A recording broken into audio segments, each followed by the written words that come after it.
ज्ञानी सज्जनों, प्रेम से बोलो सतगुरुदेव की जय। प्यारे साथियों, आज परमात्मा की खोज में जन सामान्य से लेकर बड़े बड़े ऋषि मुनि, संत महात्मा, महापुरुष लगे हुए हैं, परंतु उस परमात्मा से साक्षात्कार करोड़ों संत महापुरुषों में कोई बिरला ही कर पाता है। उस आत्म तत्व, उस परम तत्व को कोई बिरला महापुरुष ही समझ पाता है। बाकी सब उस परमात्मा को खोजते ही रहते हैं, क्योंकि खोज करने का तरीका ही गलत है। जो वस्तु अपने पास ही मौजूद है उसे तुम बाहर खोजोगे तो कैसे मिलेगी। जिन्होंने अपने सत्य आचरण को अपने हृदय में धारण किया, सार शब्द को अपने अंदर उतारा, उन्होंने परमात्मा को एक क्षण में पा लिया। आज के मनुष्य को परमात्मा कैसा चाहिए? जैसे आपने देखा होगा, लोग मंदिर में जाते हैं और मंदिर के भगवान के सामने हाथ जोड़कर खड़े होते हैं और मन्नत मानते हुए बोलते हैं कि हे प्रभु, मैं तुझे 100 रुपये का प्रसाद चढ़ाऊँगा, मुझे पुत्र रत्न की प्राप्ति हो जाए। अभी वो परमात्मा को मानते नहीं हैं। अगर उनको 100 रुपये के प्रसाद से पुत्र की प्राप्ति हो जाती है तो वो परमात्मा को बोलते हैं कि मैं मान जाऊँगा। इत्तेफाक से अगर उनको पुत्र की प्राप्ति भी हो जाती है तो फिर अगली बार वो उसी मंदिर में उसी भगवान के पास दोबारा जाते हैं और बोलते हैं, हे प्रभु, मेरे बच्चे की अच्छी पढ़ाई लिखाई हो जाए और मैं तुझे 125 रुपये का प्रसाद चढ़ाऊँगा और तो मैं पूरी तरीके से तुझे मान जाऊँगा कि वाकई में भगवान है। इत्तेफाक से ऐसा भी हो जाता है और अभी भी वो परमात्मा को मानता नहीं है। इस तरीके से फिर वो जाता है और बोलता है, मेरे बच्चे की नौकरी लग जाए, तुझे इतना इतना प्रसाद चढ़ाऊँगा और मैं मान जाऊँगा। उसके बच्चे की नौकरी भी लग जाती है और फिर भी वो अभी भी परमात्मा को माना हुआ नहीं है। तो आज के मनुष्य को कैसा परमात्मा चाहिए? आज के मनुष्य को एक ऐसा परमात्मा चाहिए जो जैसे ही किसी इच्छा को लेकर के परमात्मा के सामने प्रश्न करे और उसका वो प्रश्न पूरा हो जाए। वो कहे कि मैं धनवान हो जाऊं तो वो धनवान बन जाए। वो कहे कि मेरा मकान बन जाए तो परमात्मा उसका मकान बनवा दे। अगर वो बोले कि मुझे संतान हो जाए, परमात्मा उसे संतान की प्राप्ति करा दे। वह बोले कि मेरा व्यापार अच्छा हो जाए तो परमात्मा उसके व्यापार को अच्छा कर दे, तो वो परमात्मा को मान लेगा। तो मैं आपसे पूछना चाहता हूँ कि आपको परमात्मा चाहिए या एक चपरासी चाहिए? ये तो जब हम किसी ऑफिस में नौकरी करते हैं तो वहाँ पर एक चपरासी होता है। हम उससे बोलते हैं कि 1 गिलास पानी लाना, तो वो पानी ला कर के देता है। और अगर हम कहते हैं कि रजिस्टर वहाँ रख के आना, वो तुरंत रजिस्टर वहाँ रख के आता है। हम उससे बोलते हैं कि ये चीज़ हमको ला के देना, तुरंत ला कर के देता है। तो आज मनुष्य को परमात्मा चाहिए या फिर नौकर चाहिए? क्योंकि मनुष्य चाहता तो आजकल इसी तरीके के परमात्मा को है। लोग सोचते हैं कि परमात्मा पाने का मतलब है कोई हाथ पैर वाला परमात्मा मिल जाएगा जिसे हम अपनी गोद में बैठा लेंगे या घर के एक किसी कोने में स्थापित कर देंगे और जब चाहेंगे, जैसे चाहेंगे, अपनी इच्छा के अनुसार उससे काम करवा लेंगे। परमात्मा कोई व्यक्ति नहीं है, वह तो एक गुण है, एक अवस्था है। आत्मा जब पूर्ण तृप्त हो जाता है तब वही परमात्मा है, वही परम पद है। संपूर्ण इच्छाओं के बुझ जाने पर ही यह आत्म तृप्ति होती है। इच्छाओं का मिट जाना ही परमात्म प्राप्ति है। जो आप्त काम ऋषि हैं वह उस पर चलता है। तात्पर्य है कि जो इच्छाओं को जीत लेता है वही सत्य के पथ पर चलता है। प्यारे साथियों, आपको पहुंचना कहाँ है?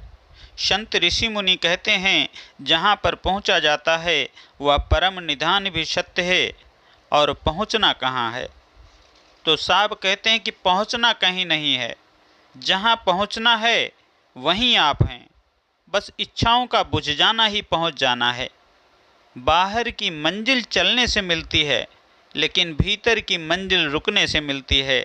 अगर हमें कलकत्ता जाना है तो चलना पड़ेगा, और अगर हमें मोक्ष पाना है, परम पद पाना है तो रुकना पड़ेगा। रुकने का मतलब है इच्छाओं का रुक जाना। हमारी इच्छाएं रुकी कि हम परमात्म पद में पहुँचे। जहाँ पर हम हैं वहीं पर हमारा परमात्मा है, मोक्ष है। परमात्मा या मोक्ष कहीं बाहर नहीं है और चलकर उसे नहीं पाना है। वह तो नित्य प्राप्त ही है, केवल हमारी अनुभूति गलत है। हमारा मन बाहर लगा है और भटकता है।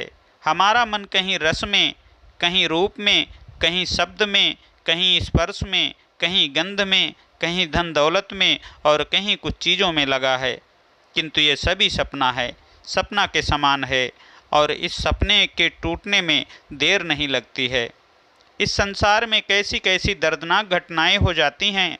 अखबारों में पढ़ते हैं कि विमान गिरा और सैकड़ों लोग स्वाहा हो गए, भूकंप आया और हजारों लोग अपने जीवन से हाथ धो बैठे, नदी में नाव पलट गई या कोई बिल्डिंग गिर गई और सैकड़ों की संख्या में लोग जान गंवा दिए।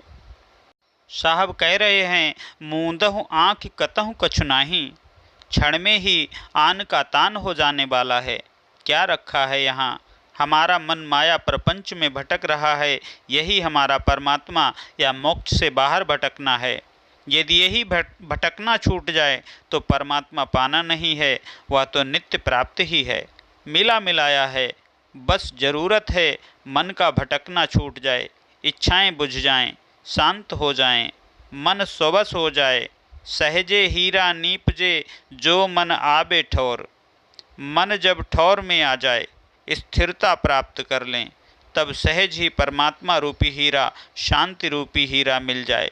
इसलिए ऋषि मुनि कहते हैं कि जहाँ पर पहुँचना है वह परम पद, आत्म पद, या कहिए अपनी आत्मा सत्य है, वही परम निधान है।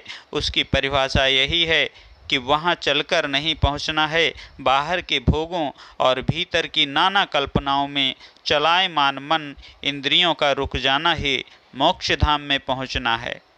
ऋषि मुनियों ने तो पहले ही कह दिया है कि जो आप्त काम है वही जानो वहाँ पहुँचा है। इस प्रकार मैंने श्रुति के 2 मंत्र आपके सामने रखे।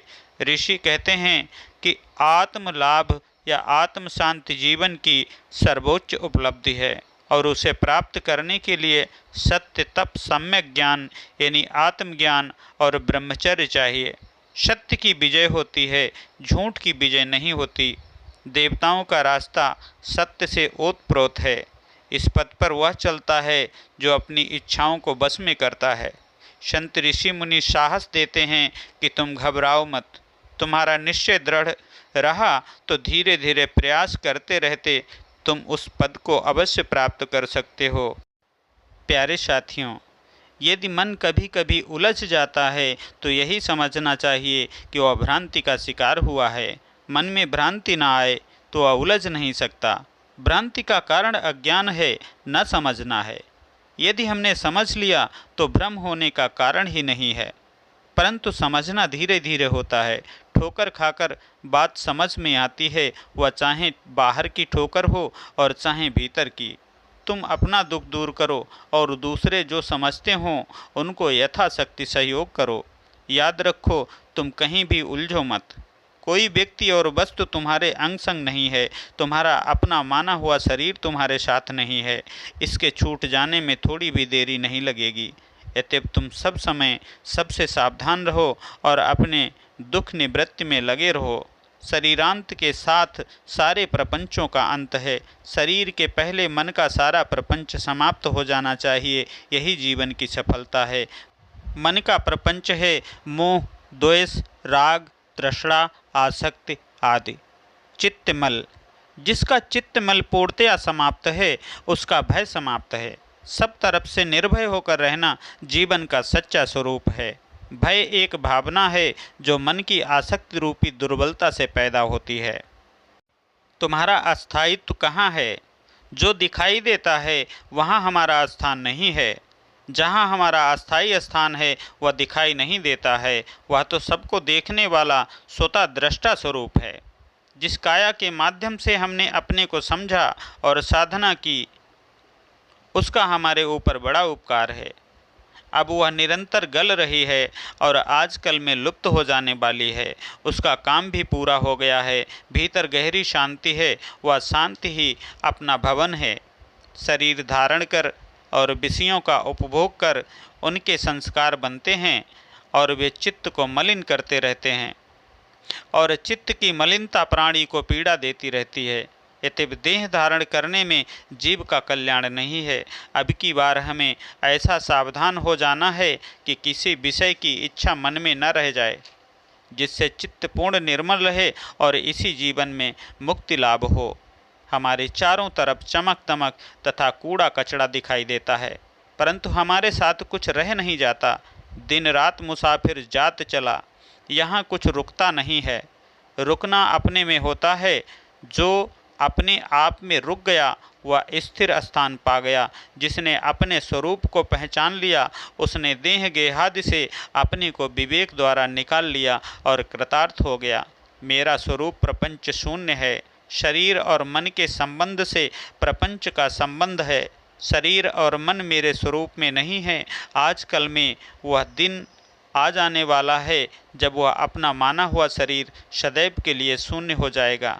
वर्तमान में जो कुछ मिलता है वह सब एक स्वप्न की तरह बीत जाता है। सब कुछ क्षणिक है। स्थिर तो मैं अपने आप हूँ। मैं से ही मैं कभी पृथक नहीं होता। जैसे बिजली चमक कर लुप्त हो जाती है, वैसे प्राणी पदार्थ दिखकर ओझल हो जाते हैं। जड़ दृश्यों में राग या द्वेष करना अपना भोलापन रहता है। उनसे तटस्थ रहना समझदारी है। अपना माना हुआ शरीर बहुत दुर्बल नस नाड़ियों का जोड़ है। इसके टूटने कटने में देर नहीं लगती। सारे भोगों और राग द्वेष का आधार शरीर है और वह पानी के बुलबुले के समान क्षणभंगुर है। फिर किस पर गुमान? सुख कहाँ है? संतोष में। असंतोष क्यों है? तृष्णा और अहंकार होने से। तृष्णा और अहंकार का नाश कैसे होगा? तो कहते हैं निरंतर विचार प्रवाह में मन रमाने से। विचार प्रवाह कब बहेगा? सत्संग, सेवा, स्वाध्याय, साधना में पूर्ण रूपेण जुटने से।